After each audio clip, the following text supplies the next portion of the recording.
thing, go back to your blog, or go from Twitter or go from Facebook to YouTube. People want to stay on the platform that they're on. Generally true, and the platforms really hate you setting them off. So generally speaking, I think probably your best bet is to promote it from your blog on the first day as soon as it goes live. Yeah. Any non-white males? Hi, so I created a video 2 years ago that went viral, and I still get like the most views from this video. And it's not the point that I want to focus on my channel. So that audience, it's not very interesting to me. Should I go like just abandon this channel and create a new one? Should I go against the numbers, or should I, How many views a month does the video get?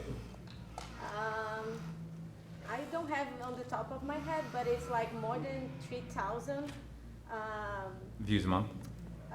Yes, which is like, I only have 20,000 subscribers. How many views does your average upload get, like a new upload? 200, 300 views. 200, 300, and 20,000 subscribers? How old's your channel?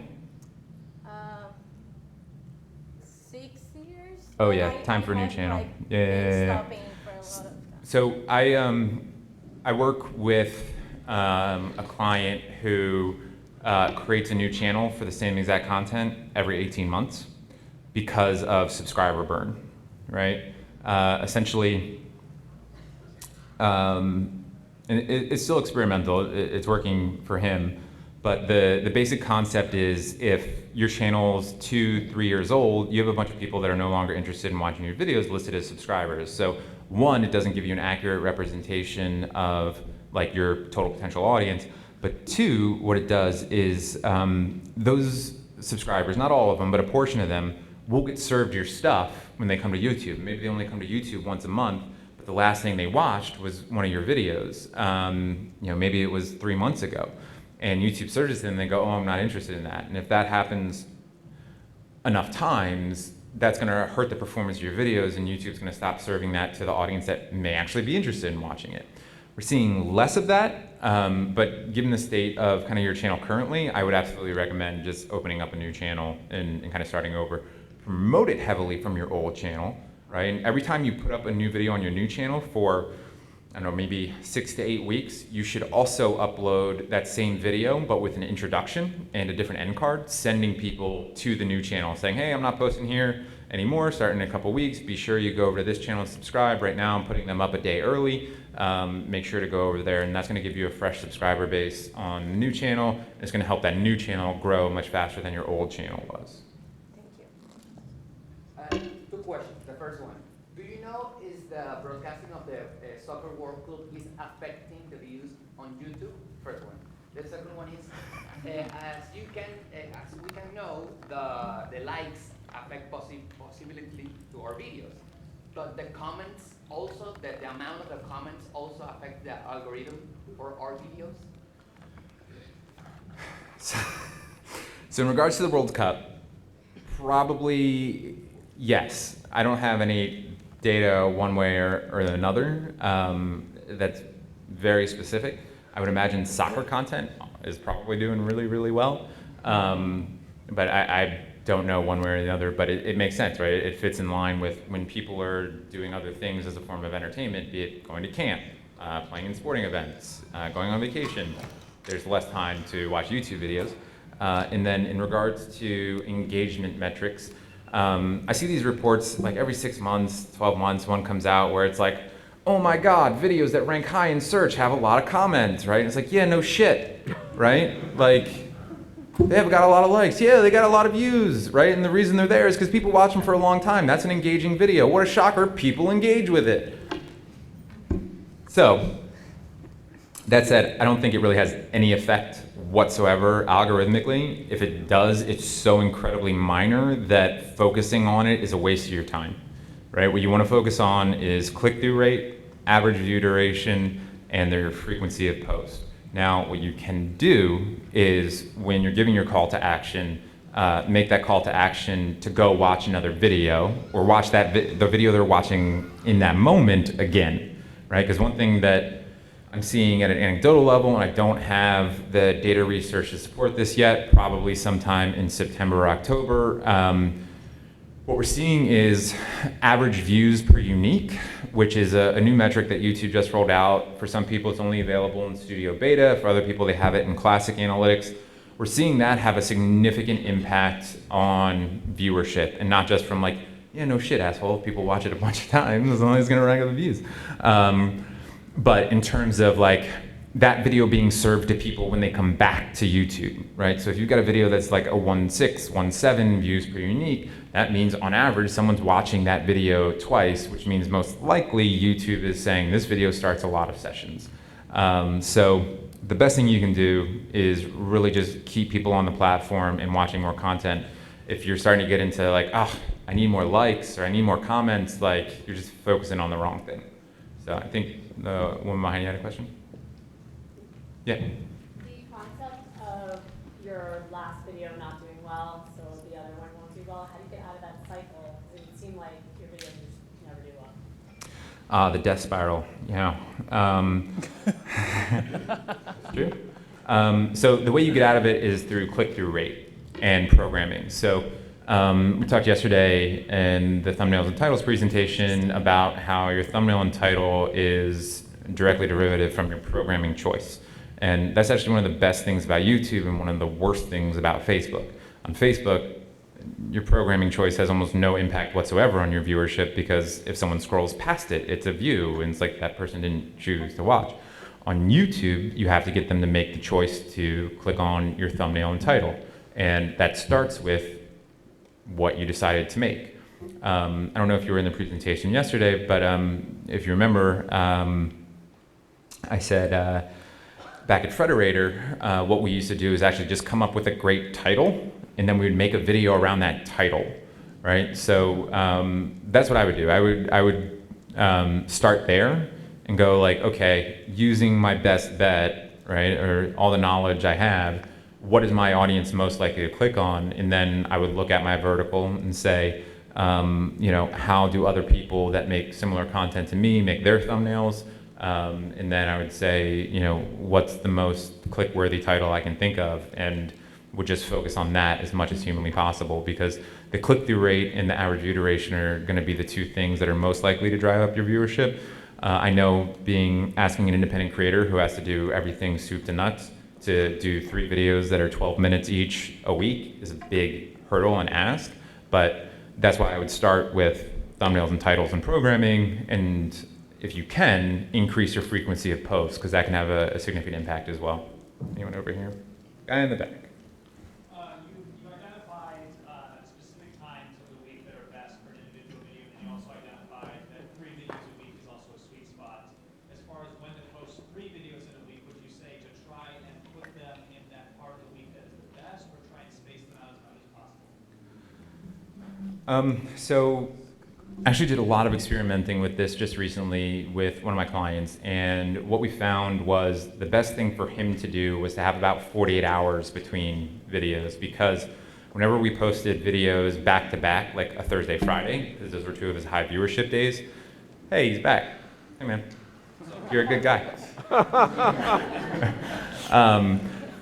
The second video would step on the first video, right? And by step on it, what I mean is we would see a significant drop in click-through rate, more than the expected drop in click-through rate for that first video on that second day. And what we realized was happening was when someone comes to YouTube, right, they get presented a set of thumbnails, and if your channel is doing really well and it's someone who watches a lot of your content, chances are they're going to be presented with the video you uploaded on Thursday and the video you uploaded on Friday. Well, no matter what choice they make, one of them is getting dinged for not getting that click, right? And driving the click-through rate down. And chances are your new video is going to be placed on top, right? It'll be one of the first things they see, or is put into a position that YouTube knows that person is more likely to click on it. And so from a spacing perspective, yeah, if you're at 3 videos a week and you know you just kind of got to bite the bullet and post it on a day that's not the greatest day, then you just have to make the programming decision of like, okay, I'm not going to put the best video I'm making this week on Monday, I'm gonna put that on Thursday or Saturday. But I do need to put one up on Monday so that I can increase my frequency of post. Chances are you're still gonna get really good views on Monday, and on a platform that does like 1 trillion some odd views a month, right? There's still a shit ton of fucking people on a Monday, right? It might be a little bit less than Saturday, but there's a lot of people there. Very good question. Yeah, you had one. As far as growing a YouTube channel from other platforms, like I just started my YouTube channel. I've been on Facebook and Instagram for a very long time. What would be the best way to do that, do you think? Is there a specific way to do that, or just like, hey, go watch my new YouTube video? Yeah, you know, that's a tough one. Like, these companies really, really hate you telling people to leave their platform. So almost no matter what way you do it, you're screwed. My guess is that Instagram is far less punitive than Facebook. So if you're gonna do it for Facebook, what I would suggest is just posting a video and don't post any links around it. One of the things you could do is say, like, search YouTube for whatever your brand name is, so that people think, oh, and go to YouTube potentially in a different tab or something. I wouldn't link off your Facebook page. I don't want to give you advice that's like gonna harm your other platforms for YouTube. So it might be easiest just to do it verbally in a video that way. Thanks. All the way in the back. Yeah, that's you. What about re-uploading a video that is already uploaded, killing the old one? What is the effect? Does the platform recognize duplicate content? Re-uploads. This is going to sound sarcastic, but it's one of my favorite subjects because so few people do it. It sounded more sarcastic in my head than it did coming out, actually. So, to answer the question directly, and then long-windedly, directly what I would say is that's perfectly fine. Just change the actual file a little bit so that YouTube doesn't flag it as like a direct duplicate upload. Generally speaking, it's against the terms of service. But YouTube doesn't give a shit if you're uploading, you know, 1 or 2 videos once or twice. The reason that's there as a terms of service is because back in the day when it was the wild, wild west and YouTube had 200 employees, before now when they're at like, I don't know, 10, 20,000 employees, one of the things you could do is buy a piece of software that would create YouTube accounts.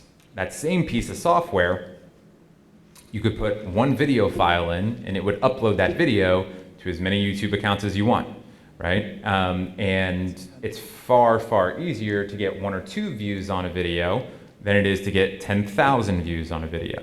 So if you upload a video to 10,000 YouTube channels and they each get 1,000 or 2,000 views, that's 20,000 views, right?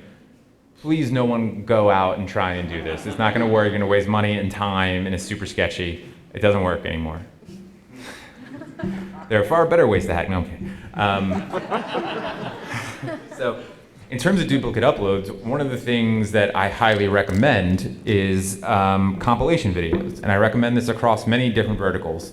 In some instances, the YouTube vlogger type world, the YouTuber world, it can not be fantastic because you get blowback from the audience, but for the vast majority of creators, if you handle it correctly, if you message it correctly, it can be an extremely powerful tool from taking your videos from, like, let's say an average of 5 minutes to an average of 30 minutes, right? And just the fact that your video is longer in duration means YouTube is going to serve it to more people, and I guarantee you, you will have a longer average view duration because there's always going to be 1 to 2% of people who click on a video and just let the whole thing play, right?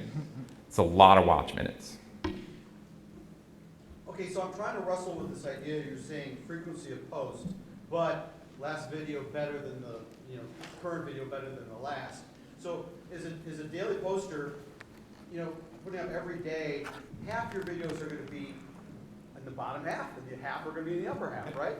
Are you better off just say screw it and not posting the lower performing videos? I mean, and posting less than daily, because YouTube's looking at you and say, okay, well their videos do on average X, And as a follow-up on that question, if you have a video that's doing crappy, are you better off just deleting it a couple days later?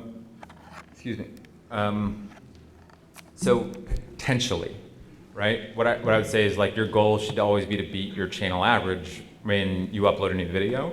If you suspect a video is not going to do that, then it most definitely won't, right? Like I would imagine, unless you're just a super pessimist, because I think most people that upload a video is like, this video is going to do great, right? And then if it doesn't, you're like, motherfuckers, what's wrong with y'all? This is a great video, right? So like, if you have that thinking, like, oh, this video might not be it, chances are it's fucking not.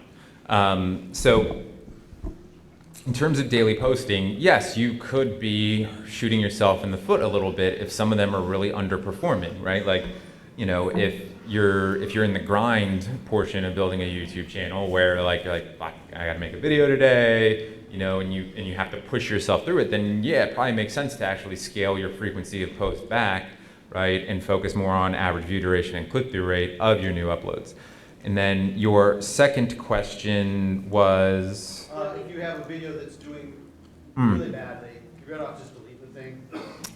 the only time I would suggest that if it's doing really badly in the first 3 hours, right? If it's doing really badly in the first 3 hours, it's potentially an issue with the platform, right? They might just be doing something, or it could just be the programming choice. And if it's doing super bad in the first 3 hours, what I actually suggest doing is just privating it, right? And if you do think it's a video that has a chance, I would either then delete it or re-upload it slightly adjusted.